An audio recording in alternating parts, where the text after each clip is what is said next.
اللہ جل وعلا کی حمد و ثنا کے بعد رسول رحمت شفیع معظم نبی محتشم حضور ختم المرتبہ صلی اللہ علیہ وآلہ وسلم کے حضور اقداس میں اپنی عقیدتوں، ارادتوں اور محبتوں کا خراج پیش کرنے کے بعد واجب الاحترام والاحتشام عالی مرتبت علماء کرام سامعین، السلام علیکم ورحمۃ اللہ وبرکاتہ۔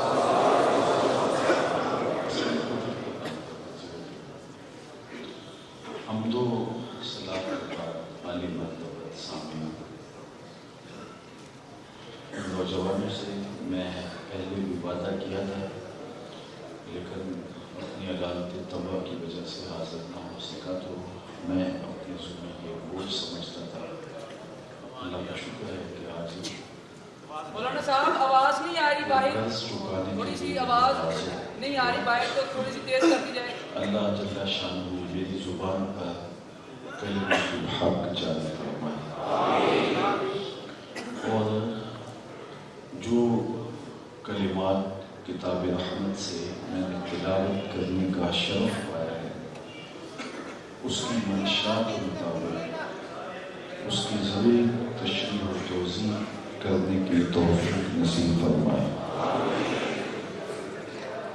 ارشاد کیا، قد افلح من تزکا، کامیاب وہ ہوا جس نے اپنے من کو ستھرا کر دیا۔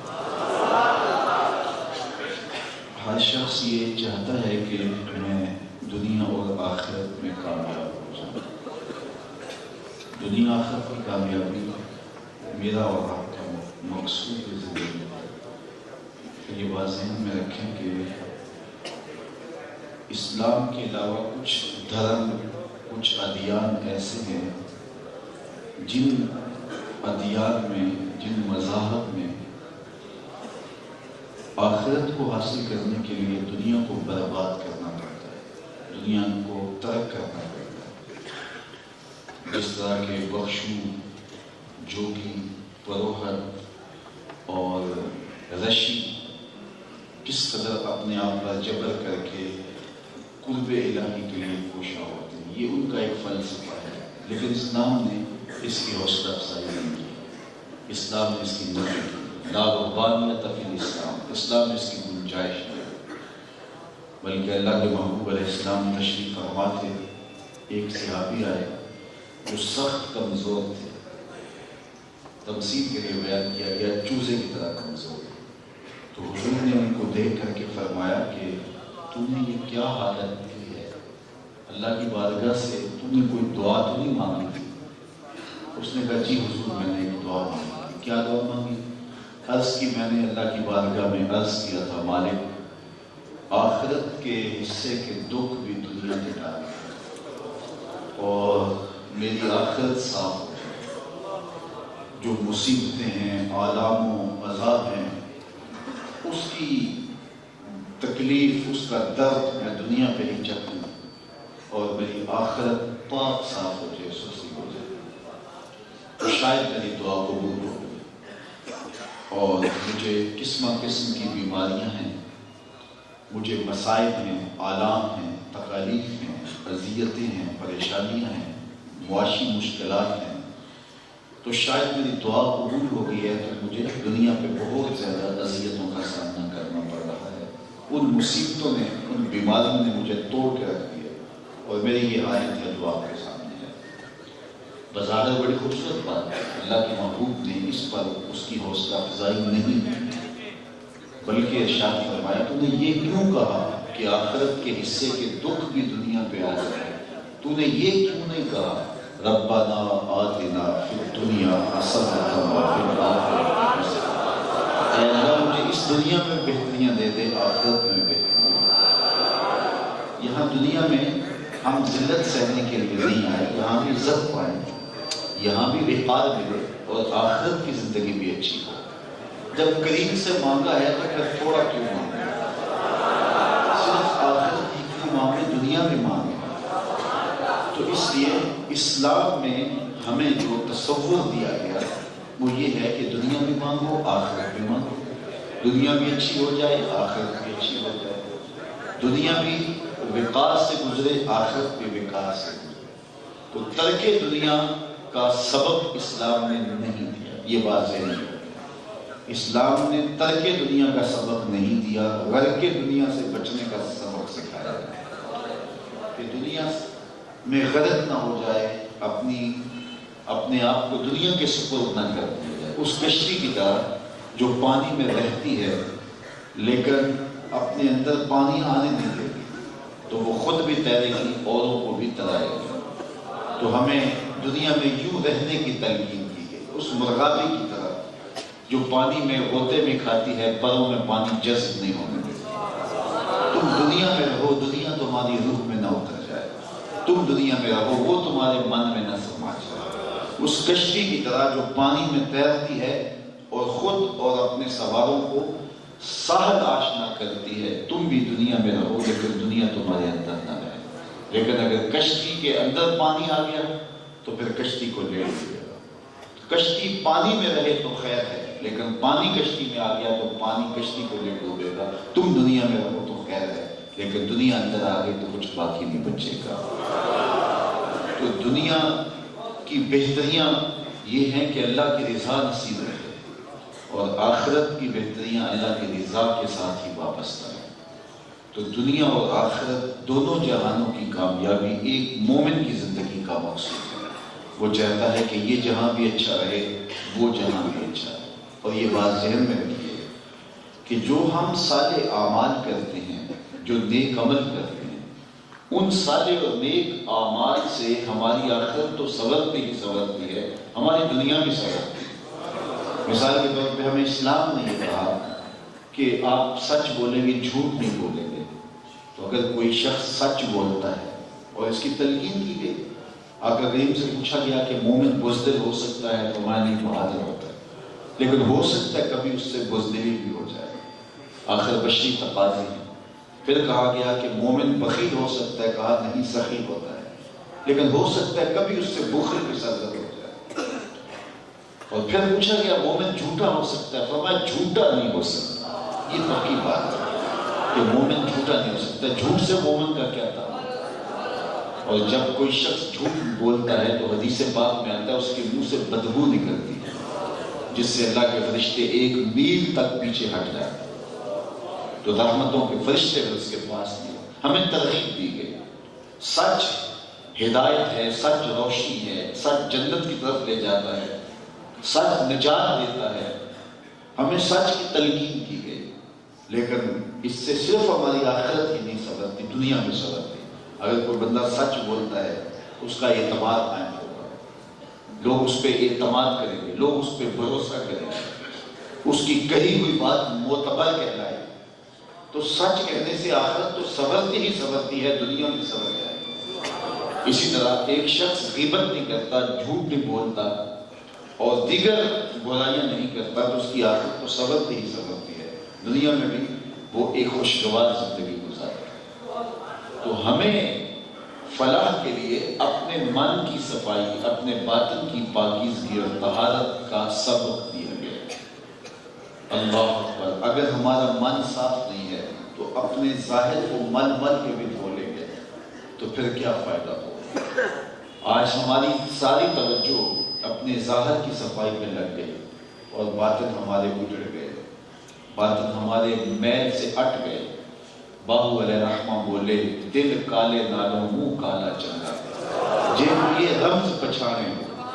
اصل بات تو دل کی پاکیزگی ہے، من کی صفائی کی ہے، اس کو ستھرا کر دیں گے۔ اللہ کے محبوب علیہ السلام تشریف فرما تھے تو اصحاب رسول بھی مجلس رسول صلی اللہ علیہ وسلم میں جلوہ فراز تھے، تو فرمایا صحابہ جنتی دیکھنے کا شوق ہو تو دروازے پہ دیکھو، جو پہلا شخص داخل ہوگا وہ جنتی ہوگا۔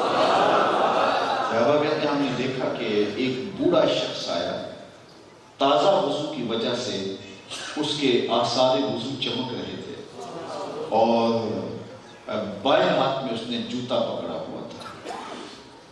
بیٹھ گیا، اگلا دن آیا تو حضور نے پھر فرمایا صحابہ جنتی دیکھنے کا شوق ہو تو دروازے پہ دیکھو، تو ہم نے دیکھا تو پھر وہی بزرگ تشریف لائے. تازہ وضو کے آثار ان کے چہرے پہ رویدہ تھا اور بائیں ہاتھ میں جوتا پکڑا تھا. تیسرا دن آیا تو حضور نے پھر فرمایا جنتی دیکھنے کا شوق ہو تو دروازے پہ نگراہیں جما دو. جو شخص اب مسجد میں داخل ہوگا جنتی ہوگا. تو ہم نے دیکھا اسی شخص کو اسی حالت میں داخل ہوا. حضرت عبداللہ ابن عمر کہتے ہیں جب مجلس برخاست ہوئی لوگ گھروں کو پلٹے تو میں اس کے پیچھے چل پڑا. میں نے کہا کہ میں 3 دن آپ کے ساتھ رہنا چاہتا ہوں. میری والد صاحب سے کوئی شکر رنجی سے ہے تو مجھے اپنے ساتھ رکھ لو. اس نے کہا آجاؤ. کہتے میری لالچ یہ تھی کہ میں دیکھوں کہ یہ عمل کون سے کرتا ہے. حضور نے فرمایا جنتی دیکھنا ہے تو دروازے پہ دیکھو. 3 دن یہی دکھائی دیتا تھا تو کوئی عمل تو ہوگا. تو میں اس لالچ میں اس کے ساتھ چل پڑا. خیر اس نے مجھے چارپائی بچھا دی. رات کو خود بھی ساتھ قریب چارپائی پہ لیٹ گیا. میں چادر اوڑھ کے یہ تاثر کیا کہ میں سو رہا ہوں لیکن میں سویا نہیں تھا. میں اس طاق میں تھا کہ میں دیکھوں کہ وہ عمل کیا کرتا ہے. لیکن میں نے دیکھا کہ وہ ساری رات سویا رہا الا یہ کہ جب کروٹ بدلتا تھا تو اللہ کا نام لیتا تھا. باقی نہ اس نے کہ وضو کیا, نہ مصلی بچھایا, نہ نوافل پڑھے, نہ کوئی اور طرح کی عبادت کی. تو خیر میں نے سوچا ہو سکتا ہے میری وجہ سے آج اپنا معمول انہوں نے ترک کر دیا ہو. تو سارا دن بھی اس کے ساتھ میں رہا. کوئی خاص عمل نہیں تھا. جس طرح میں زندگی گزارتا ہوں اس طرح وہ زندگی گزار رہا ہے. اگلی رات پھر میں مصنوعی نیند سو گیا لیکن وہ پھر اسی طرح ساری رات بسر کر کے صبح اٹھے اور میں بھی اٹھا. تیسرا دن ہوا تو پھر ایسے ہی. تو جب ناشتے پہ بیٹھے تو میں نے کہا کہ میرا کوئی مسئلہ نہیں تھا والد صاحب سے. میں 3 دن آپ کے ساتھ اس لیے رہا ہوں کہ مجھے شوق تھا کہ میں دیکھوں آپ عمل کیا کرتے ہیں. کیونکہ یہ بات میں نے 3 دن حضور کی زبان سے سنی. جس نے جنتی دیکھنا ہے تو دروازے پہ دیکھو. اور 3 دن آپ ہی دکھائی دیتے رہے تو آپ کا تو کوئی عمل نہیں. مجھے نظر آیا معمول کے اعمال ہیں جو میرے بھی. تو وہ بزرگ فرمانے لگے کہ عبداللہ بن عمر میں نے تمہاری وجہ سے اپنا کوئی عمل چھوڑا نہیں کہ تمہاری وجہ سے میں نے معمولات چھوڑ دی. وہ میرے یہی عمل ہے جو تم نے دیکھے. لیکن میرا ایک عمل ہے جو تم نہیں دیکھ سکتے اور تم اتنے دن میرے پاس رہے ہو. چلو میں تمہیں بتا دیتا ہوں. اور وہ عمل یہ ہے کہ یہ جو میرے سینے میں رکھا ہوا دل ہے اس میں کسی مومن کا بغض ہے. اس میں کسی مومن کی نفرت ہے. کا بغض نہیں ہے. اس میں کسی مومن کی نفرت نہیں ہے. اس میں مومنین کا اہل ایمان کا پیار کا پیار بھرا. تو اس کی جب صفائی ہوگی, اس کی جب ستھرائی ہوگی, یہ حسد سے پاک ہوگا, حقد سے پاک ہوگا, بغض سے پاک ہوگا, کینے سے پاک ہوگا, نفرتوں سے پاک ہوگا, تو یہ مسکل آئینہ اس میں پھر جمال یار نظر آئے گا. لیکن اگر یہ دل گندلا ہو گیا, یہ میلا ہو گیا, اس کے اوپر گرد جم گیا, میاں روشنیاں باہر سے نہیں پھوٹتی, یہ اندر سے پھوٹتی. اس کو صاف کرو. میرے حضور نے فرمایا الا ان فی الجسد لمضغہ اذا صلحت صلح الجسد كله واذا فسدت فسد الجسد كله الا وهي القلب. فرمایا انسان کے جسم میں گوشت کا ایک ٹکڑا ہے, جب وہ صحیح ہو جائے تو پورا جسم صحیح ہو جائے, جب وہ خراب ہو جائے تو پورا جسم خراب ہو جائے. اور میں سن لو گوشت کے اس ٹکڑے کا نام دل. دل کی اصلاح پر پورے بدن کی اصلاح ہو. دل ٹھیک ہو گیا پورا جسم صحیح ہو گیا, دل خراب ہو گیا پورا جسم خراب ہو گیا. موسم اچھا تھا, رت سہانی تھی, پھول مہک رہے تھے, کلیاں ٹٹک رہی تھی, غنچے مہک رہے تھے اور باد نسیم بھی چل رہی تھی. آپ نے کہا جناب آئے ہیں آپ ہمارے شہر میں, آئیے نا, یہ ساتھ کتنا خوبصورت چمن ہے, 2 لمحوں کے لیے سیر کو چلتے ہیں. تو میں نے کہا میرا جی نہیں چاہتا. جی نہیں چاہے گا تو ٹانگیں حرکت نہیں کریں گے. آپ نے مرغن غذا تیار کی تھی, انواع اقسام کے کھانے رکھے تھے. آپ نے کہا جناب آئیے 2 لقمے ہمارے ساتھ دے دیجیے. میں نے کہا جی نہیں چاہ رہا. تو جی نہیں چاہے گا تو ہاتھ جنبش میں نہیں آئیں گے. فلک پر بہار تھی, ستاروں کی کہکشائیں تھیں. آپ نے کہا ذرا دیکھیے کیسا منظر نام ہے. میں نے کہا جی نہیں چاہ رہا. جی نہیں چاہے گا نظر نہیں اٹھے گی. تو پورے اعضائے بندیاں دل کے تابع ہیں. کیا اچھا ہے کہ دل محبوب حجازی کے تابع ہو. کیا اچھا ہے کہ رب کے تابع ہوتے ہیں. یہ دل کی اصلاح پہ پورے بدن کی ساتھ. رومی بولے دل بدست آور کے حج اکبر است، از ہزاراں کعبہ یک دل بہتر است. کعبہ بن گاہی خلیل اطہر است، دل گزر گاہی جلیل اکبر است. کہا ہزار کعبے سے ایک دل بہتر ہے. دل قابو میں لیا یہی حج اکبر ہے.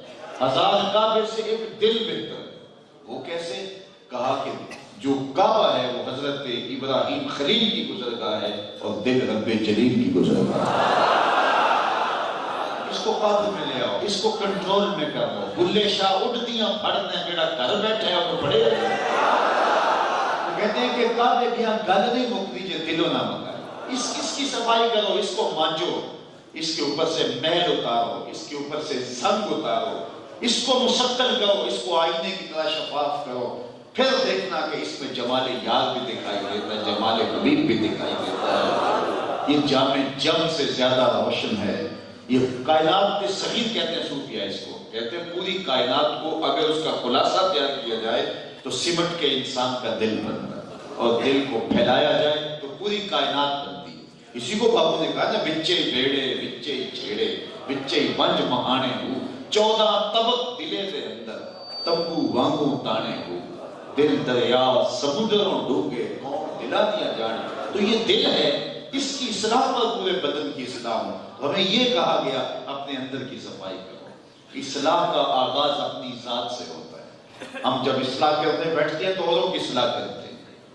70 سال بیت گئے، اس وطن کی اصلاح نہیں ہو سکی، قوم نہیں بن سکی، ہجوم رہی.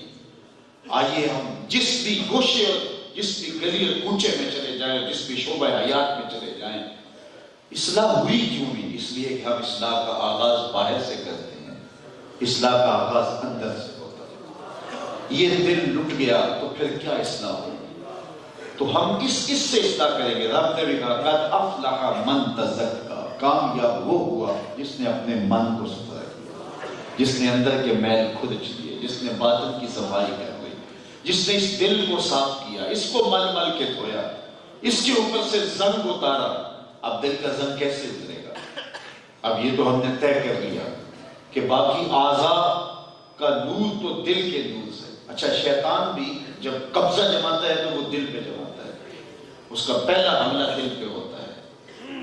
اللہ کے محبوب نے ارشاد فرمایا شیطان جاسم علی قلب ابن آدم فاذا ذکر اللہ خانسا واذا غفل وسوسا. شیطان اولاد آدم کے دل پہ قبضہ جماتا ہے. جب یہ اللہ کا ذکر کرتا ہے تو بھاگ جاتا ہے، اور جب یہ غافل ہوتا ہے تو وسوسہ اندازی کرتا ہے. اس لیے ہمیں کہا گیا جو دم غافل سو دم غافل. میں نے مرشد پڑھایا کہ کوئی لمحہ بھی یاد خدا سے غافل نہ گزرے. ملا علی قاری نے اس پہ بحث کی ہے کہ غفلت سبب ہے وسوسے کی یا وسوسہ سبب ہے غفلت کا. یعنی وسوسہ اندازی شیطان کرتا ہے تو بس غفلت پیدا ہوتی ہے، یا غفلت پیدا ہوتی ہے تو اس کو وسوسے کا موقع ملتا ہے. اس میں دونوں میں سے کیا ہے؟ تو آپ فرماتے ہیں اذا غفل وسوسہ. حدیث کے لفظ ہے جب بندہ غافل ہوتا ہے تو پھر شیطان وسوسہ ڈالتا ہے. تو اصل قصور ہمارا ہوتا ہے، موقع ہم دیتے ہیں. وہ ہمارے دیہاتوں میں کہتے ہیں جب تک اندر سے حکے کی آواز آتی رہے نا تو چور دیوار نہیں پھلانتا کہ بابا جاگ رہا حکا چل رہا ہے. تو جب حکے کی گڑ گڑ ختم ہو جائے تو چور سمجھتا ہے گھر والے سو گئے، وہ چھلانگ لگا کے گھر میں داخل ہو جاتا ہے. یہ اگر گڑ گڑ جاری رہے، ذکر کا دیا جلتا رہے تو شیطان کبھی بھی اندر نہیں آئے گا. اس لیے ہمیں ہمارے مرشدوں نے یہی کہا اٹھ دی بہندی ٹر دی پھر دی ستے آگے جاگ دی. نام جھپ دی رو تے کھپ دی بیخ سورے سراگ دی. نام جھپیاں قرب ملتا نام دی کر پوری سام شیشی وچ کستوری جے کر پھر ضرورت پا. تو یہ سب کچھ اندر ہی ہے، پوری کائنات. یہاں اقبال نے کہا تھا خودی کا نشیمن تیرے دل میں ہے. خودی کا نشیمن تیرے دل میں ہے. اتنا چھوٹا سا دل اور اتنی بڑی کائنات. تو اقبال نے اس کا جواب بھی دیا خودی کا نشیمن تیرے دل میں ہے، فلک جس طرح آنکھ کے دل میں ہے. یہ پوری آنکھ روشن نہیں ہے، ہماری ساری آنکھ میں نور نہیں ہے. آنکھ میں 2 سیاہ دائرے ہیں، وہ بھی سارے نور نہیں ہیں. ان سیاہ دائروں میں 2 سیاہ نقطے ہیں، اس میں روشنی ہے. اور اتنی روشنی کہ آسمان سمولے ہم. تو اس طرح پوری کائنات دل میں سمولے، بچے بیڑے بچے چھیڑے بچے منج مہانے ہو، 14 طبق دلے دے اندر تمبو وانگوں تانے ہو۔ اللہ اکبر۔ تو شیطان دل پہ قبضہ جماتا ہے اور دل کو قابو کر لیتا ہے۔ جب دل کو قابو کر لیتا ہے پھر وہ جو چاہتا ہے، ایک حدیث میں آتا ہے کہ شیطان جب وسوسہ اندازی کرتا ہے تو محاذ قلب سے اپنی سنڈ داخل کرتا ہے اور دل میں وسوسے القاء کرنے لگ جاتا ہے۔ اس لیے ہمارے صوفیہ نے پہلی توجہ دل پہ دی کہ دل کی پاکیزگی کا سامان کیا جائے، دل کی طہارت کا سامان کیا جائے، اس کے میل اتارے جائے، اس کے زنگ اتارے جائے، اس کی صفائی کا اہتمام کیا جائے، اس کی پاکیزگی کا سامان کیا جائے۔ اب دل کو زنگ لگ گیا تو اترنے کا طریقہ کیا ہوگا؟ یہ سویر سے شام تک، شام سے سویر تک ہماری زندگی جیسے چل رہی ہے، زنگ آلود تو ہوگا۔ یہ ہم چلتے آئے ہیں وہاں سے یہاں تک پہنچے تو راستے میں اتنا گرد تھا کہ ایک آدمی گھر سے نہا دھو کے بھی نکلا ہو تو گرد و غبار سے ہٹ جائے گا اپنی منزل تک پہنچتے ہوئے، تو پھر اس کو روز غسل کرنا پڑے گا، تو پھر اس کے میل کچیل دور رہیں گے۔ تو جس طرح ماحول میں آلودگی ہے، ماحول کے اندر گرد و غبار ہے، ہٹا ہوا ماحول، تو آدمی 2 چکر بازار کے کاٹ کے آئے تو اس کے اوپر غسل کی جو ہے وہ اس کو محسوس ہوتا ہے کہ میرا بدن ہٹ گیا غبار سے، غسل کرنا ضروری ہے میرے اوپر تاکہ یہ میرا بدن صاف ہو، ستھرا ہو، پاکیزہ ہو۔ تو گناہوں کی غلاظت اور یہ جو کچھ ماحول کے اندر گندگیاں پھیلی ہوئی ہیں، تو کیا دل صاف رہیں گے؟ ایسے تو صاف نہیں رہیں گے۔ اب اس کو بھی غسل دینا ہوگا، تو ہر شے کا زنگ دور کرنے کے لیے کچھ نہ کچھ بنایا گیا۔ یہ لوہے کو زنگ لگ جائے ریگ مار سے صاف کرتے ہیں، کپڑے میلے ہو جائیں صرف یا صابن سے صاف کرتے ہیں۔ ہر شے کے زنگ کے میل کے اتارنے کے لیے کچھ نہ کچھ ہے۔ اللہ کے محبوب سے پوچھئے، فرمایا لِكُلِّ شَيْءٍ ثِقَالَةٌ، ہر شے کا زنگ کسی نہ کسی شے سے اترتا ہے۔ وَثِقَالَةُ الْقُلُوبِ ذِكْرُ اللَّهِ، دلوں کا زنگ اللہ کے ذکر سے اترتا ہے۔ جب اللہ کا ذکر کرو گے تمہارے دل مزکہ ہوں گے، تمہارے دل مصفہ ہوں گے، تمہارے باطن پہ نور آئے گا۔ اور ایک روایت میں آیا کہ اللہ کے ذکر سے دلوں کا زنگ اترتا ہے، اور ایک روایت میں فرمایا کہ قرآن مجید کی تلاوت سے تمہارے دلوں کا زنگ اترتا ہے۔ تو قرآن مجید کی تلاوت اپنی زندگی کے معمولات میں شامل کیجئے۔ روزانہ 2 رکوع قرآن مجید کے اگر آپ اپنی زندگی میں شامل کر لیں تو میں آپ کو دعوے سے کہتا ہوں زندگی تبدیل ہو جائے گی۔ روزانہ 2 رکوع، اور اس کو پھر مفہوم و مطالب کے ساتھ اگر آپ پڑھنے کا مزاج بنا لیں۔ قرآن نور دیتا ہے، قرآن روشنی دیتا ہے، قرآن اجالے دیتا ہے۔ ہم قرآن کو چھوڑ گئے اور یہی نتیجہ اس کا یہ ہوا کہ آج ہم کن مصیبتوں میں پھنس گئے۔ اقبال نے جب شکوے کی زبان کھولی تھی تو لہجہ بڑا تلخ ہو گیا تھا۔ صفائے دہر سے باطل کو مٹایا ہم نے، نوع انسانی کو غلامی سے چھڑایا ہم نے، تیرے کعبے کو جبینوں سے بسایا ہم نے، تیرے قرآن کو سینوں سے لگایا ہم نے، پھر بھی ہم سے گلا ہے کہ وفادار نہیں، ہم وفادار نہیں، تو بھی تو دلدار۔ کتنا سخت لہجہ ہو گیا، فتویٰ بھی متوجہ ہوا، لیکن جب جواب آیا تو سارا نشہ اتر گیا۔ جواب شکوہ دیکھیے یہی لفظ یہی صرف صیغہ بدلتا ہے۔ پہلے اقبال کا شکوہ تھا تیرے کعبے کو جبینوں سے بسایا ہم نے، نو انسانی کو غلامی سے چھڑایا ہم نے۔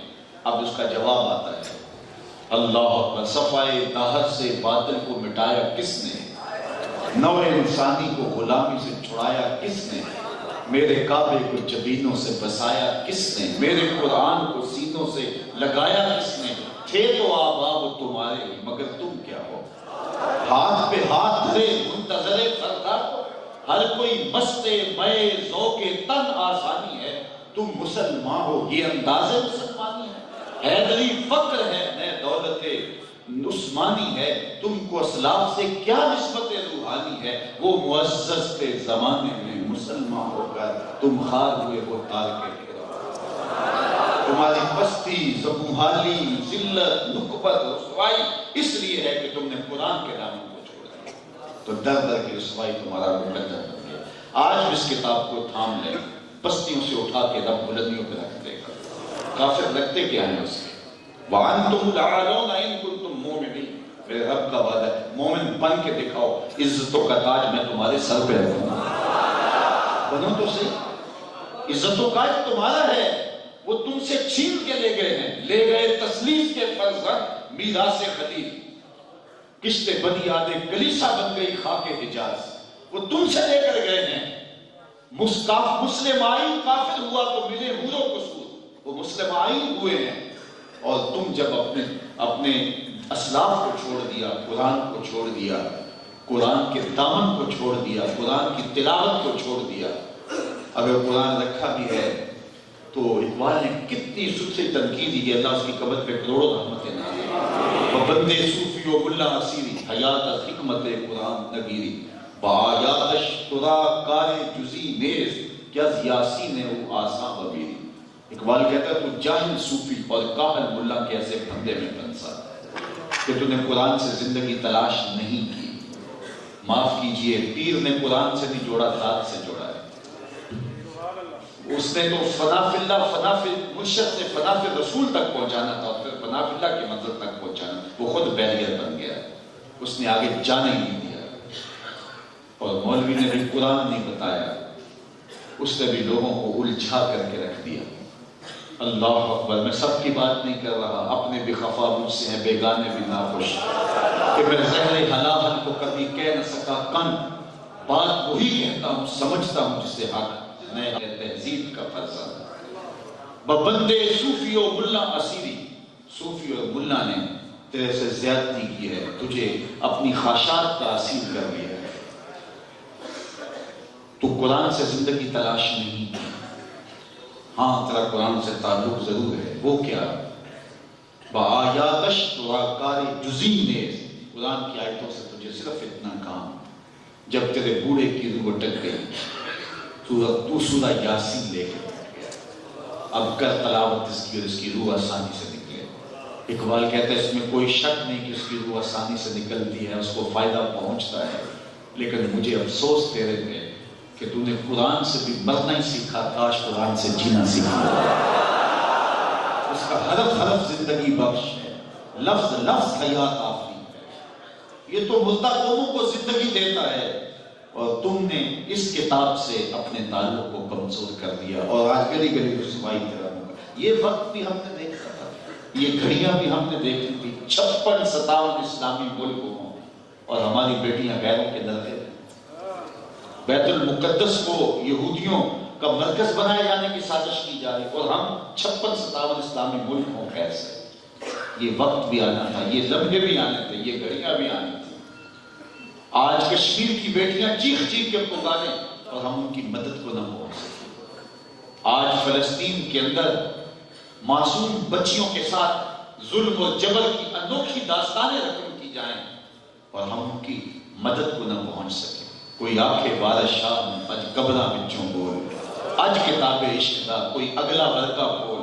ایک روئی سی تھی پنجاب دی, تو لکھ لکھ مارے بین. اج لکھاں دیاں دیس ترے دیاں بادشاہ تینوں کہن. اج دین نبی دا بانگ یتیماں کر کر تکے کھاوے. کتھوں لباں عمر بہادر جڑا روندے نوں گھر لاوے. آج ہم کہاں کھڑے ہیں؟ ہم صرف 313 تھے, آج وہ 1 ارب 40 کروڑ ہیں. اس وقت صرف 313 تھے ہم, ہماری ٹھاک زمانے میں تھی. وہب بن عمیر کو ابو جہل نے کہا جا دیکھ کیا مسلمانوں کی تعداد کتنی. یہ بدر کی کہانی ہے. وہ واپس آ کے رپورٹ دیتا ہے, خوب وادیاں اور ٹیلے دیکھ آیا ہوں, پیچھے کمک کوئی نہیں. جو ہیں وہ 3 اونٹ کھا سکیں گے, یعنی 300 سے اوپر نیچے. ان کے پاس تلواریں بھی سلامت نہیں ہیں. اللہ اکبر. کہتے 2 گھوڑے تھے, 6 زرہیں تھی, 8 تلواریں تھیں. اور وہ تلواریں بھی کسی کا دستہ ٹوٹا تھا, کسی کی نوک ٹوٹی تھی. کہا کہ بس اتنی تعداد ہے. فوراً اس نے آواز دی سنادی دی قریش کو اپنے خیمے میں بلا کے کہا رپورٹ سنو, عمیر بن وہب کیا بول رہا ہے. صبح لڑائی کی نوبت نہیں آنی, رسیاں کٹھی کرو. صبح انہیں پکڑتے جائیں گے, جکڑتے جائیں گے, اونٹوں سے باندھیں گے اور حرم میں جا کے دیوار سے باندھ کر کے دنیا کو نئے دین کا تماشا دکھایا کریں گے. عمیر اب تک خاموش بیٹھا تھا. ابو جہل کی رونق بری باتیں سنی تو اس نے کہا میری پوری رپورٹ تو سن لو. واقعی تعداد اتنی ہے جتنی میں بتائی ہے. بھوکے بھی ہیں, پیٹ بھی چپکے ہوئے ہیں, لباس بھی ان کے پھٹے ہوئے. ولیکن رأیت یا معاشر قریش المنایا تحمل البلایا. اے قریش کے سرداروں, اپنی ان آنکھوں سے دیکھ کے آیا ہوں, یسرب کی اونٹنیاں اپنی پشتوں پہ میری موتیں اٹھا رہی ہیں. وہ زخمی سانپوں کی طرح پیچ و تاب کھا رہے ہیں. اور کل ان میں سے کوئی مرے گا نہیں جب تک تم میں سے ایک ایک کو لڑ نہیں جاتا۔ تم کہتے ہو رسیاں کٹھی کرو، میرا مشورہ یہ ہے رات کی تاریکی میں بھاگ سکتے ہو تو بھاگ جاؤ۔ ایسی قوم سے لڑنا تمہارے بس کا لوگ نہیں جو مرنے کے لیے آئے ہوئے ہیں۔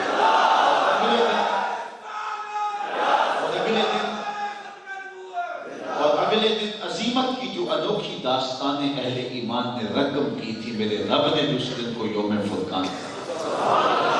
اور آج ہم کہاں کھڑے ہیں؟ ہم دیکھیں، جب میں کہتا ہوں الہی میرا احوال دے، حکم ہوتا ہے اپنا نامہ اعمال۔ ہم اپنے آئینے میں اپنا چہرہ تو دیکھیں، ہم کہاں کھڑے ہیں، اپنے رویے دیکھیں، اپنا طرز زندگی دیکھیں، اپنا انداز حیات دیکھیں۔ گھر کی آگ بجھی تو کچھ سامان بچا تھا جلنے سے، سو وہ بھی ان کے ہاتھ لگا جو آگ بجھانے آئے تھے۔ یہ ہمارے اخلاقیات کا رنگ ہے، یہ ہمارا طرز زندگی ہے، یہ ہمارا انداز معاشرت ہے۔ میاں اپنے اندر آئیں، اپنے اندر اتریں اور اپنے من کی صفائی اور اپنے باطن کی صفائی کا سامان کریں۔ یہ اندر صاف ہو گیا، یہ اندر ستھرا ہو گیا، پہلے اپنی ذات کی میں اصلاح کروں، پھر اس کے بعد قُوا أَنفُسَكُمْ وَأَهْلِيكُمْ نَارًا وَقُودُهَا النَّاسُ وَالْحِجَارَةُ۔ فرمایا قُوا أَنفُسَكُمْ، سب سے پہلے اپنے آپ کو بچاؤ، اور اس کے بعد فرمایا وَأَهْلِيكُمْ، پھر تمہارے اہل خانہ جو ہیں ان کو بچاؤ۔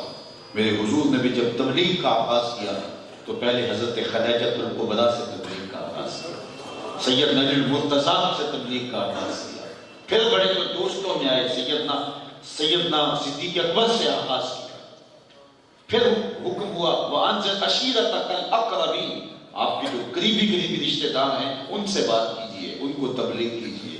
پھر اس کے بعد صفحہ پہ آئے اور لوگوں کو بلایا اور پھر دنیا کے کونے کونے تک پیغام پہنچایا۔ ہم لوگوں سے تبلیغ کا آغاز کرتے ہیں، لوگوں کی اصلاح کرتے ہیں اور معاشرے کو سنوارنا چاہتے ہیں، ایسا کبھی نہیں ہوگا۔ ایسی مشق نہ ماضی میں کبھی ہوئی ہے اور ایسی مشق نہ آج کامیاب ہو سکتی ہے۔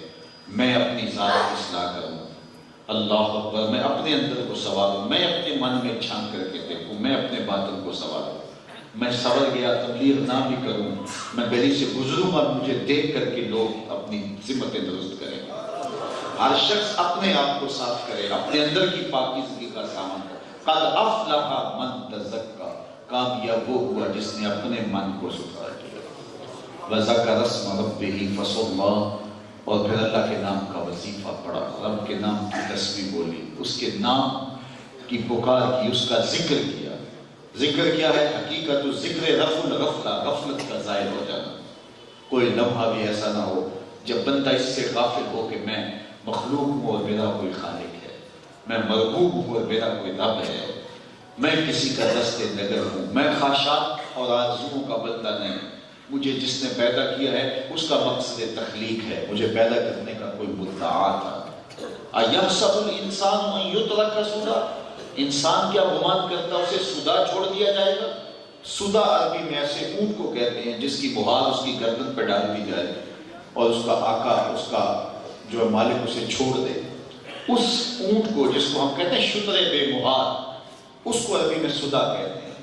تو حضرت انسان بھی یہ سمجھ بیٹھتا ہے میں بھی شتر بے مہار ہوں، جس طرح چاہوں جو چاہوں کروں۔ میاں ایک اونٹ تو شتر بے مہار ہو سکتا ہے، تو شتر بے مہار نہیں ہے۔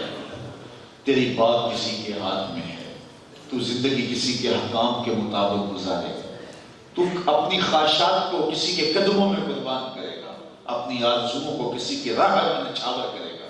تیری زندگی کسی کی مرہون منت ہے، اور اپنی زندگی کو اس کے نام لگا دے، پھر دیکھ زندگی گزارنے کا لطف آتا ہے کہ نہیں آتا، زندگی گزارنے کا سرور آتا ہے کہ نہیں آتا۔ اس کے نام کو تھام لے، اس کے ذکر کے وظیفے پڑھا کر، اس کے تذکروں کی خوشبو سے مشام ہستی جو ہے وہ معطر کر۔ جب اس کا نام لے گا، آج تو کہتا ہے ٹینشن بہت ہے، آج تو کہتا ہے مسائل بڑے ہیں، گھٹن ہے، بے چینی ہے، اضطراب ہے، اس کا نام تو لے کے دیکھ، یہ ساری گھٹن دور ہو جائے گا، یہ سارا اضطراب دور ہو جائے گا، بلکہ اندر بوٹی مشک مچایا اتے جہاں پھلا تے آئی۔ ذرا اس کا نام تو لے، کیسے مشک پھیلتی ہے اندر، کیسے روح میں نور اترتا ہے، کیسے باطن میں سویرے ہوتے ہیں۔ قد افلح من تزکا وذکر اسم ربہ فصلی، بات یہاں آئی کہ رب کے حضور سجدہ ریزی کا مزاج لگے۔ بندے کی بندگی قائم ہی تب ہوتی ہے، عبدیت کا نور ہی تب ملتا ہے حقیقی انسان ہے وہ جو رب کے حضور سجدہ کرنے کا مزاج رکھتا ہے، جو اکڑ کے چلتا ہے، جو سینہ تان کے چلتا ہے، سرکش ہے، متمرد ہے، وہ اللہ جل شانہ کا بندہ نہیں ہے، وہ بندگی کے دائرے سے نکل کے آوارگی کے راستے پہ، وہ کمال نہیں اس کا، وہ عروج نہیں ہے اس کا، وہ سرکشی ہے۔ اگر اللہ نے مہلت دی تو اس کی حکمت بالغہ ہے۔ دیکھیے سب سے پہلا جرم بھی یہی ہوا، تکبر کا، انکار سجدہ کیا اس نے۔ رب نے کہا میرے شاہکار کو سجدہ کر، اس نے کہا میں نہیں کروں گا۔ اچھا کہا کہ جب میں نے تجھے حکم دیا تو سجدہ کیوں نہیں کیا؟ اس نے باقاعدہ دلیل کھڑی کر دی، خلقتنی من نار وخلقتہ من طین، تو نے مجھے آگ سے پیدا کیا، اسے مٹی سے پیدا کیا۔ آگ افضل ہے اور مٹی مفضول ہے، افضل مفضول کے سامنے کیوں جھکے؟ باقاعدہ دلیل اس نے دی، کہا انا خیر منہ، میں بہتر ہوں۔ اللہ چاہتا تو اس کے دلائل کے بخی ادھیڑ کے رکھ دیتا، لیکن اللہ نے کہا بس میرے دربار سے نکل جا۔ اس نے کہا مہلت، کہا جا قیامت تک تیرے ساتھ جو ملے گا اس کو بھی شامل کر لینا ہے، لیکن ایک وقت آنے والا ہے جس وقت میں یہ ساری چیزیں تش تش بام ہو جائیں۔ تو یہ عزازیل نے تکبر کر کے سب سے پہلا جرم ہے، اور حضرت انسان بھی جب تکبر کرتا ہے تو پھر اس کے اندر کی ساری لطافتیں لٹ جاتی ہیں۔ ایک بزرگ تھے، ساری زندگی انہوں نے اپنی زبان پر لفظ میں نہیں آنے دیا۔ وہ کہتے تھے اس لفظ نے شیطان کا بیڑا کر دیا۔ اس نے کہا آنا خیر، میں بہتر ہوں، تو وہ میں کا لفظ نہیں بولتے تھے، وہ کہتے یہ لفظ ہی کیوں بولو جس نے شیطان کو برباد کر دیا۔ اس مفہوم کو ادا کرنا بھی ہوتا تو بانداز ذکر ادا کرتا۔ اچھا بندے بڑے عجیب ہوتے ہیں، کسی نے سنا کہا لو ان کی زبان پہ میں کا لفظ کیوں نہیں آتا، میں جاتا ہوں اور ان کی زبان پہ میں کا لفظ آئے ہی آیا۔ چلا گیا، حضرت بیٹھے تھے، لوگ بھی موجود تھے، حضرت نے ایک بات پوچھنے آیا، جی پوچھئے۔ کہا شیطان کو کس چیز نے برباد کیا؟ اب تو بولیں گے میں نے۔ حضرت بھی بڑے سمجھدار تھے، اس کی نیت کا کوڈ سمجھ گئے۔ کہا جماعت کھڑی ہونے والی ہے، نماز پڑھ لیں، پھر اس پہ بات ہوتی ہے۔ جماعت کرائی، سلام پھیرا تو خود ہی مخاطب ہوئے۔ کسی نے پوچھا تھا شیطان کو کس چیز نے برباد کیا؟ جواب دینا چاہ رہا ہوں، کس نے پوچھا تھا؟ جھٹ کھڑا ہو گیا، میں نے کہا اسی چیز نے اس کا تو یہ اندر سے جو میں اٹھتی ہے، یہ خواہش اٹھتی ہے، دنیا اس سے تو ہماری لڑائی ہے۔ شیطانیت میں اور انسانیت میں یہی تو فرق ہے، یہی تو اتنے فاصل ہے۔ جس شاخ پہ پھل ہوتا ہے اور جس پہ نہیں ہوتا، ان دونوں شاخوں میں فرق ہوتا ہے۔ پھلدار شاخ جھکی ہوئی ہوتی ہے اور جس پہ پھل نہیں ہوتا وہ اکڑی ہوئی ہوتی ہے۔ طبیعتوں میں عجز پیدا کرو، طبیعتوں میں انکساری پیدا کرو، یہ رب کی رضا ہے۔ اللہ تکبر کو پسند نہیں کرتا۔ الکبریاء ردائی، فرماتا ہے کبریا میری چادر ہے، جو مجھ سے میری چادر چھیننا چاہے گا جہنم کی آگ میں چلاؤں۔ وہ گوارا نہیں کرتا کہ کوئی تکبر کرے۔ متکبر اس کی شان ہے، اسی کی شان ہے۔ قیامت کے دن اللہ جب اسرائیل کو سور پھونکنے کا کہے گا اور لوگ آغوش موت میں چلے جائیں گے، پھر اسرائیل بھی آغوش موت میں ہوں گے، اللہ تعالیٰ اس کو جو خطاب کرے گا وہ یہی ہوگا، این الملوک، بادشاہ کہاں ہے؟ کوئی نہیں بولے گا میں انل مالک، میں بادشاہ۔ پھر فرمائے گا این المتکبرون، تکبر کرنے والے کہاں ہیں؟ کوئی سر نہیں اٹھا سکے گا۔ نمرود، حامان، قارون، شدید، شداد کہاں ہوں گے؟ اللہ فرمائے گا تکبر مجھی کو زیبا ہے، یہ اس کی شان ہے، اس کی شان اسی کو زیبا ہے۔ ہم عاجز ہیں، ہم منکسر المزاج ہیں۔ اللہ اکبر، نہاد شاخ پر میوہ سر بر زمین، شاخ جو میوے سے بری ہوتی ہے وہ سر زمین پہ رکھتی ہے۔ ہمیں جھکنے کے لیے کہا گیا، ہمیں عاجزی کا سبق دیا گیا، عاجزی کا درس دیا گیا۔ ایک صالح معاشرت تشکیل دے اور اس میں نماز کو اہم کردار حاصل ہے کہ جو اللہ کے حضور جھکتا نہیں ہے۔ اور پھر میں کہتا ہوں یہ جھکنے میں جو سب سے مرتبہ عجز کا ہے وہ سجدہ ہے۔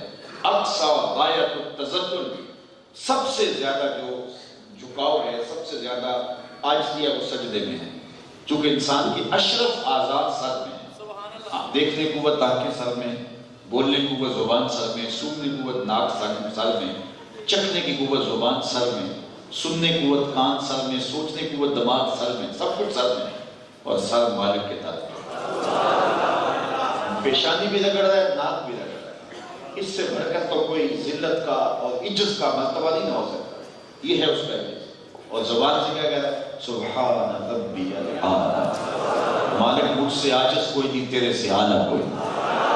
اگر اس نے حقیقی معنوں میں سجدہ کر لیا ہے تو پھر مسجد سے باہر نکل کے چھاتی تان کے چل نہیں سکتا۔ اگر اس نے سجدے کا نور پا لیا ہے تو اس میں تکبر پنپ نہیں سکتا۔ اس نے تو رگڑ کے نام کہا تھا سبحان ربی الاعلی، مالک دیکھ مجھ سے عاجز کوئی نہیں، تجھ سے اعلیٰ کوئی نہیں۔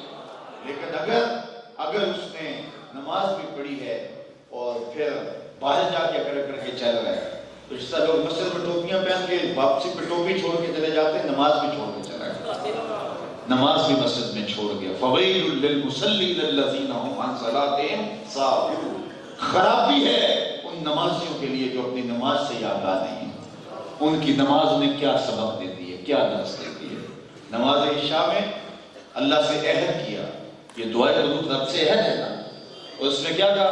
وَنَخْلَعُ وَنَتْرُكُ مَنْ يَفْجُرُكَ، مالک جو تیرے حکموں کو توڑنے والا ہوگا میرا اس سے کوئی تعلق نہیں ہوگا، میں تیرے سے عہد کرتا ہوں۔ وَنَخْلَعُ وَنَتْرُكُ، ترک کرتا ہوں اسے، میرا اس سے کوئی ربط نہیں ہوگا۔ کس کو؟ مَنْ يَفْجُرُكَ، جو فاجر ہوگا، جو فاسق ہوگا، تیرے حکموں کو توڑنے والا ہوگا۔ مسجد کی سیڑھیوں پہ جوتے پہن رہا تھا کہ آگے 10 نمبر کا بدماش گزرا، جو کہ سلوٹ کیا، میاں اندر کیا کہہ گیا؟ نماز سے ہی آگاہ نہیں ہے۔ فویل للمصلین الذین هم عن صلاتهم ساہون، وہ اپنی نمازوں کے فلسفے سے آگاہ۔ یہ جو ہم لفظ بولتے ہیں ان کے پیچھے فلسفہ ہوتا ہے۔ دیکھیے ان پھولوں کو دیکھیں گے تو کیا کہیں گے؟ سبحان اللہ۔ لیکن پہاڑ کو دیکھیں گے تو کیا کہیں گے؟ اللہ اکبر۔ سمندر کو دیکھیں تو کیا کہیں گے؟ اللہ اکبر۔ سیڑھیاں چڑھیں گے تو بلندی پہ چڑھیں گے تو کیا کہیں گے؟ اللہ اکبر۔ لیکن پھول کو دیکھ کے سبحان اللہ کہنے کے بجائے اللہ اکبر کہہ دیں، اور پہاڑ کو دیکھ کے اللہ اکبر کہنے کے بجائے سبحان اللہ کہہ دیں۔ لیکن ہمارے دین کی تعلیم یہ نہیں ہے۔ پھول کو دیکھ کے سبحان اللہ کہو، اور پہاڑ کو دیکھ کے، سمندر کو دیکھ کے اللہ اکبر کہو۔ کیوں؟ اس لیے کہ جب پھول کو دیکھا، اس کی لطافت دیکھی، رنگوں کا جہاں آباد دیکھا، اس میں جو ہے وہ مہک اور خوشبو اور لطافت دیکھی تو دل کھبنے لگا، اتنا خوبصورت ہے، کہا بول سبحان اللہ، یہ کیا ہے؟ رب پاک ہے، تیری نظر کہیں الجھ کے نہ رہ جائے۔ اور جب پہاڑ کو دیکھا اس کی ہیبت دل میں بیٹھنے لگی، اتنا بڑا، کہا اب بول اللہ اکبر، یہ کیا ہے؟ میرا اللہ سب سے بڑا ہے۔ جو ہم لفظ بولتے ہیں ان لفظوں کے پیچھے فلسفہ ہے۔ اب پیشانی سجدے میں رکھی ہے، ناک بھی رگڑی جا رہی ہے اور پیشانی بھی رگڑی جا رہی ہے، اور زبان سے کیا کہہ رہا ہے؟ سبحان ربی الاعلی۔ اپنا عمل یہ ہے، عجز کا اس سے نیچے درجہ کوئی نہیں، اور ادھر کہا سبحان ربی الاعلی۔ تو اگر سجدے کی روح پا گیا ہے تو کبھی ایک سجدہ کرنے کے بعد بھی پھر اکڑ کے چل نہیں سکتا، اس لیے کہ اس نے سجدے کے نور کو پا لیا۔ قد افلح من تزکا وذکر اسم ربہ فصلی بل تؤثرون الحیاۃ الدنیا والآخرۃ خیر وابقیٰ، کہا تم جیتی دنیا کے پیچھے چلو گے۔ یہ انسانی کمزوری کو بیان کیا، یہ دنیا کے سودے نقد ہے نا۔ شیطان کہتا ہے اب چوری کرو اب مال ملے گا، اب بدکاری کرو اب لذت ملے گی، اب ڈاکہ کرو اب دولت آئے گی۔ لیکن آخرت کے معاملے ہوتا ہے اجبت الجنت بالمکارہ واجبت النار بالشہوات، جہنم کا راستہ شہوتوں سے مزین ہے اور جنت کا راستہ مشکلوں سے جو ہے وہ اڈا ہوا ہے۔ لیکن جو سمجھدار ہیں وہ سمجھتے ہیں کہ یہ مشکل ہے، انجام بخیر، یہ شہوات سے مزین راستہ ہے لیکن آگے بڑھتی ہوئی آگ۔ تو اس لیے یہ دنیا کہہ جاتے ہیں، جہاں کہا جاتا ہے یہ جہاں میٹھا، اس جہاں کو میٹھا کہا جاتا ہے، اور دنیا غلون، اس کو میٹھا خواب بھی کہا گیا ہے۔ تو کہا بل تؤثرون الحیاۃ، دنیا نقد سودا جو ہے، اس لیے تم دنیا کے پیچھے چلو گے۔ والآخرۃ خیر وابقیٰ، اللہ کی آخرت بہتر بھی ہے اور دائمی بھی ہے۔ دنیا کے مقابلے میں آخرت کو اگر رکھیں گے تو دنیا اور آخرت کا مقابلہ ہی نہیں ہے۔ یہ ساری زندگی کتنی ہے؟ چلو آپ دیکھ لیجیے، ساری زندگی کتنی، 60 سال 70 سال 80 سال، یہ زندگی ہے نا۔ ہو سکتا ہے وہ 100 سال جیتے۔ اگر 100 سال زندگی ہے کسی نے ڈالی پائی ہے تو 8 گھنٹے روز کا اگر سوتا ہے 24 گھنٹوں میں، تو پھر تیسرا حصہ تو یہ گیا نا، باقی 67 سال رہ گئی۔ اس میں بچپن کے 5 6 7 سال نکال لیجیے۔ اسی طرح کچھ واش روم میں گزارتا ہے صبح و شام وقت، کچھ دکھوں میں، ٹینشنوں میں، مصیبتوں مصیبتوں میں. میرے ایک دوست نے کہا اگر 50-60 سال زندگی ہے تو 16 سال جو ہے وہ بنتی ہے ٹوٹل. چلو 100 سال کی آپ اس سے زیادہ لگا لیجیے. 30-35 سال زندگی کی ٹوٹل زندگی, وہ بھی اگر اچھی گزر گئی, ورنہ ساری زندگی کئیوں کی ایسی گزرتی ہے, عمر کاٹی ہے جبر مسلسل کی طرح, جانے کس جرم کی پائی ہے سزا یاد. کئیوں کی تو ساری زندگی برباد ہو گئی. چلو تخت پہ بیٹھے بھی گزر گئی, 60 سال 70 سال 100 سال ہی لگا لیجیے, یہ ساری زندگی ہے. اور آخرت کا ایک دن قرآن بتاتا ہے 50,000 سال کا ہوگا.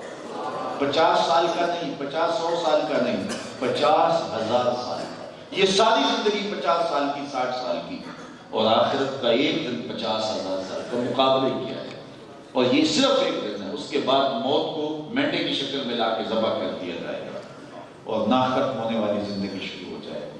اس سے بڑا احمق کون سا ہے جو اس دنیا کی زندگی کو آخرت کی زندگی کے مقابلے میں رکھتا ہے اور وہ آخرت پر بات کرے. باقی رہی بات دنیا, خیر و ابقا. اب خیر کی تشریح دیکھو, امام راضی نے یہاں لکھا ہے آخرت کی ٹھیکریاں بھی پاس ہوں اور دنیا کے ہیرے بھی پاس ہوں, وہ ٹھیکریاں پھر بھی قیمتی ہیں, دائمی ہیں, اور یہ عارضی. اور دوسری بات کہ آخرت اور دنیا کا کوئی جوڑ ہی نہیں. سن لیجئے, اللہ کے محبوب نے جنت کی پراپرٹی ویلیو بیان فرمائی.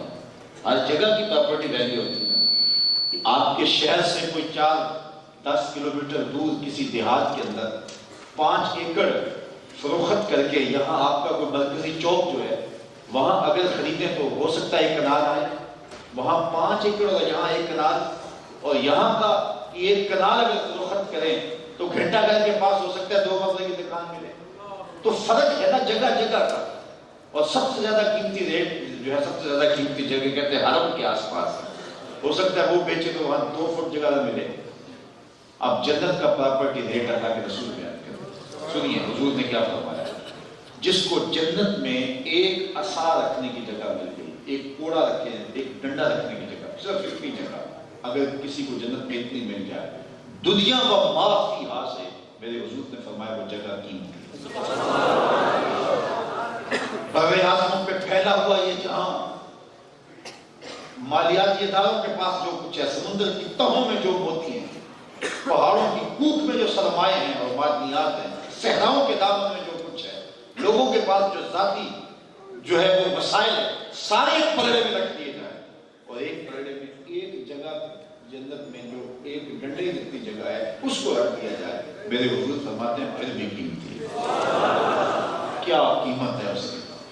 اور اب جنت میں سب سے کم پراپرٹی کس کی ہوگی؟ ظاہر ہے جو سب سے آخر میں جنت میں جائے, اور وہ حدیث میں آتا ہے میرے حضور فرماتے ہیں میں اس کا نام بھی جانتا ہوں جو سب سے آخر میں جنت میں جائے. جہنم کے رگڑے سہ سہ کے, دکھ سہ سہ کے, عذاب سہ سہ کے جہنم سے نکالا جائے گا.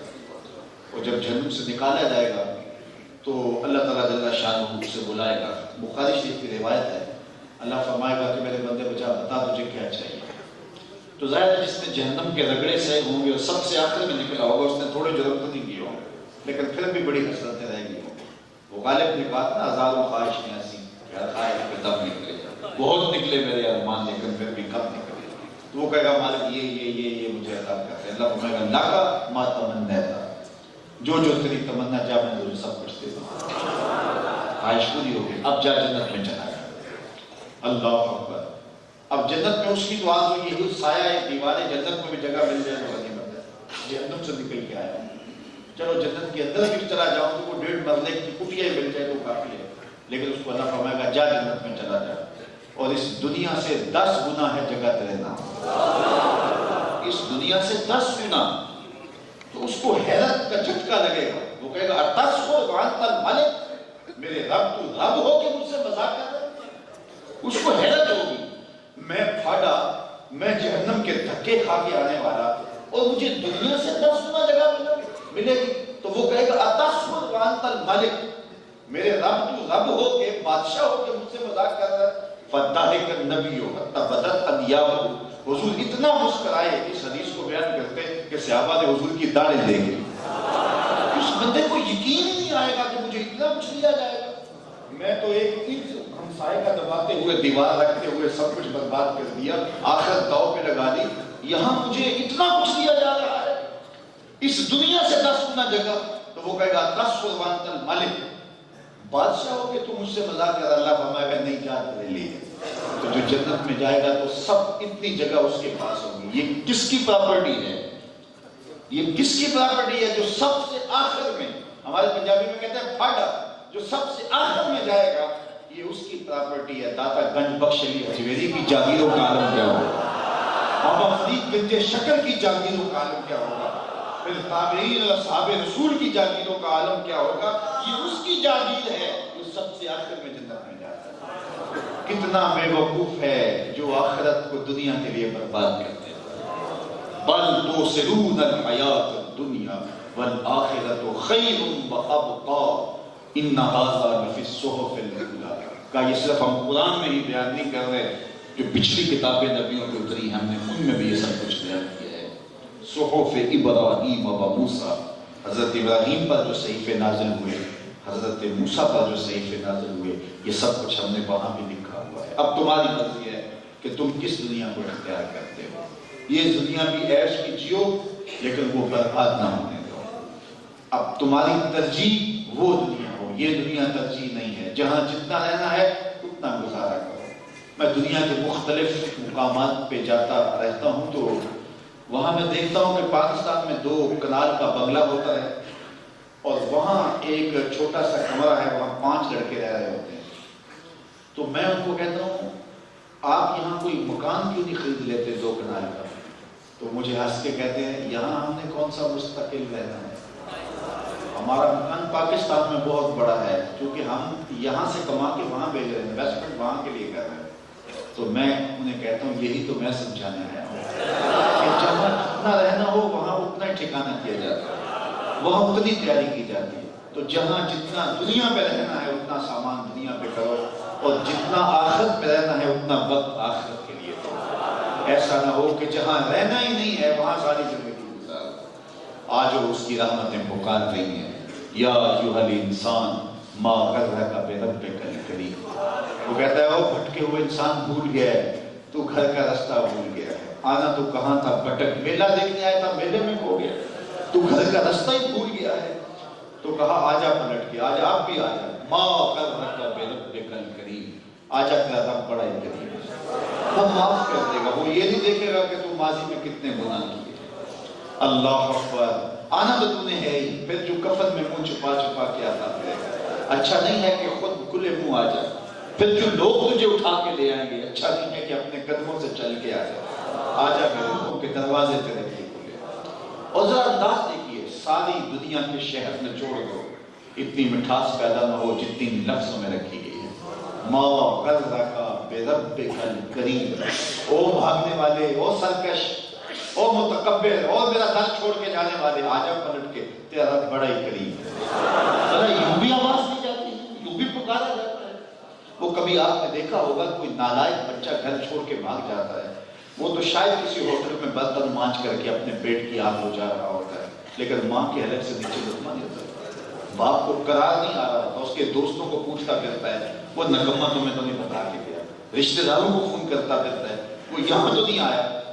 اخبار میں اشتہار چھپتے ہیں، ٹیلی ویژن پہ اشتہار آتے ہیں، اس نام کا بچہ، اتنی عمر، قد کاٹ ایسا، وضاقت ایسی، اٹھنے بیٹھنے کا سٹائل، یہ لباس ایسا، اتنے دنوں سے گھر سے گم ہے، اگر کسی کو ملے اس نمبر پہ اطلاع کرتے ہیں، اتنا نام دیں گے، نیچے لکھا ہوتا ہے نوٹ، اگر وہ خود پڑھ رہا ہو تو واپس آ جائے، کچھ نہیں کہا جائے۔ جب بھی کبھی میں ایسا اشتہار پڑھتا ہوں میری نظر اس آیت پہ آ جاتی ہے، رب بھی کہہ رہا ہے یا ایھا الانسان ما غرک بربک الکریم، او بھاگنے والے آجا پلٹ کے، تیرا رب کریم ہے، کچھ نہیں کرے گا، آجا اس کی رحمتوں کے در کھلے ہو، آجا آجا، اس کی رحمتیں تجھے معاف کرنے پہ آباد ہے۔